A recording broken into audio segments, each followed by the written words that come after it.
Multi-station cooling is designed to extend the cooling time and enable rapid solidification and molding of plastics. First workstation, mold closing.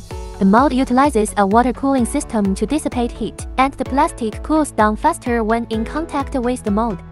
Second workstation, secondary calibration.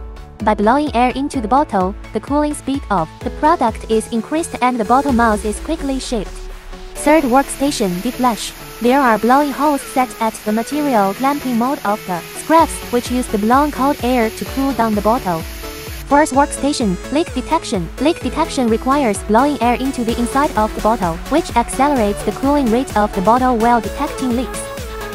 Through multi-station cooling, the bottle forming cycle only takes 18 seconds, otherwise it takes at least 25 seconds. While improving production efficiency, it also reduces costs.